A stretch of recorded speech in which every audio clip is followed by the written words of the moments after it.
ओम शांति। 17 सितंबर के ईश्वरीय महावाक्य। तुम्हारी यह लाइफ मोस्ट वैल्यूएबल है।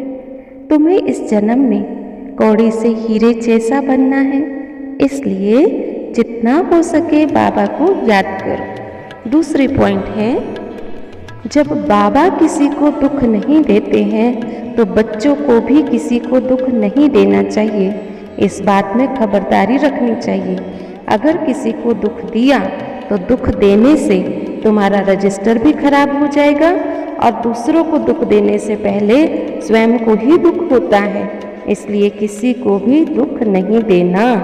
तीसरी पॉइंट है, हम शिव बाबा से 21 जन्मों का राज्य भाग्य प्राप्त करने आए हैं, इसलिए एक तो पवित्र बनना है, मनसा वाचा कर्मणा सबको सुख देना है। दूसरा, गृहस्थ व्यवहार में बहुत मीठा व्यवहार करना है। चौथी पॉइंट है, तुम बच्चे अब रूहानी लड़ाई लड़ रहे हो, वो लोग जिस्मानी लड़ाई लड़ते हैं। तुम रूहानी लड़ाई रावण पर विजयी पाने की लड़ रहे हो।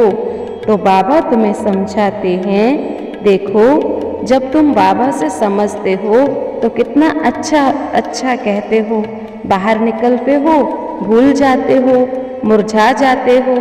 बाप है श्रीमत देने वाला, सब राज्य देने वाला, बाबा को भूलो मत। पांचवी पॉइंट, बाबा ने कहा, देखो मैं आया हूँ तुम्हें स्वर्ग की राजाई देने, उसके लिए श्रृंगार करता। तुम फिर विकार में जाते हो, अपना श्रृंगार बिगाड़ देते हो, माया की धूल में पड़ करके श्रृंगार सारा खलास कर देते हो।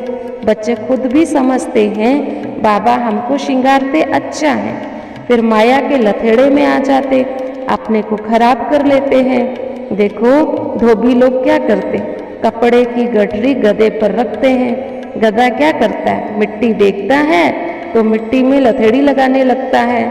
बाबा भी तुम बच्चों को स्वराज्य देते हैं, तुम भी देह रूपी मिट्टी में दूसरों की बातों में आकर के बाबा की बातें साइड पे रख देते हो और फिर से अपना श्रृंगार बिगाड़ लेते हो। पांचवी बात, बाबा कहते तुम्हें कहीं भी आना जाना है तुम आओ, लेकिन याद में रह करके औरों को भी याद दिलाना है। तुम्हारी तो ब्रांचेस भी बहुत खुलती जाएंगी। तुम्हारा सबसे है दान करना, उत्तम से उत्तम दान करना, अविनाशी ज्ञान रत्नों का दान करना। तुम घर घर में हॉस्पिटल खोलते जाओ, उठते बैठते बाबा को याद करो, सबको बाबा का परिचय देते जाओ। सातवीं पॉइंट है, तुम्हारा सर्वोत्तम संन्यास है। तुम पुरानी दुनिया का संन्यास करते हो, जो संन्यास तुम्हें स्वयं भगवान ने सिखाया है। घर में भी रहते हो, पवित्र भी रहते हो, पुरानी दुनिया को भी भूल जाते हो। आठवीं पॉइंट है, बाबा कहते रजिस्टर खराब नहीं करना। बच्चे कहते बाबा आज भूल हो गई, उस पर क्रोध कर लिया, आज मैं गिर गया। बाबा इसमें हमारा मोह है। बहुत रिपोर्ट्स आती है, फिर उनको समझाया जाता है तुम्हारा अंजाम वायदा क्या है। बाबा जब आप आएंगे हम आपके साथ ही बुद्धि योग लगाएंगे। 9वीं पॉइंट है, क्रोधी के साथ क्रोधी नहीं बनो।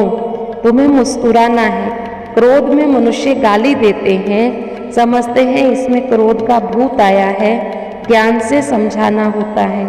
गृहस्थ व्यवहार में बहुत मीठा होना चाहिए। बहुतों के लिए भी कहते हैं ना कि आगे तो इनमें बहुत क्रोध था, अभी तो ये बहुत मीठा बन गया है, महिमा करते हैं ना। तो तुम बच्चों को क्रोध नहीं करना है। 10वीं पॉइंट है, तुम्हारा ज्ञान गुप्त है। तुम सबको कान में मंत्र देते हो, शिव बाबा को याद करो।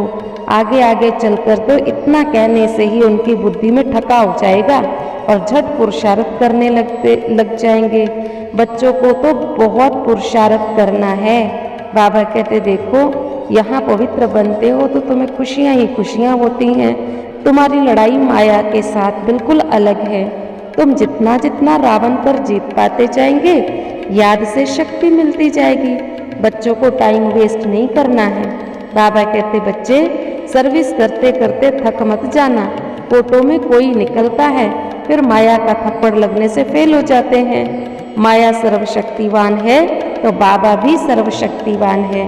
अच्छा, आज का वरदान, प्रवृत्ति में रहते लौकिकता से न्यारे रह प्रभु का प्यार प्राप्त करने वाले लगाव मुक्त भव।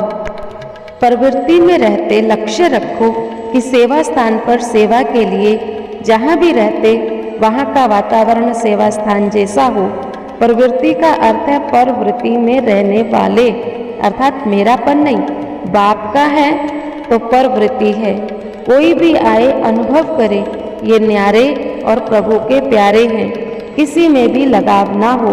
वातावरण लौकिक नहीं अलौकिक हो, कहना और करना समान हो, तब नंबर 1 मिलेगा।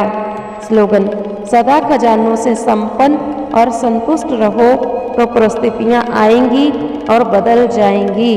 आज का स्वमान, मैं शिव बाबा का प्यारा सर्व से न्यारा हूँ।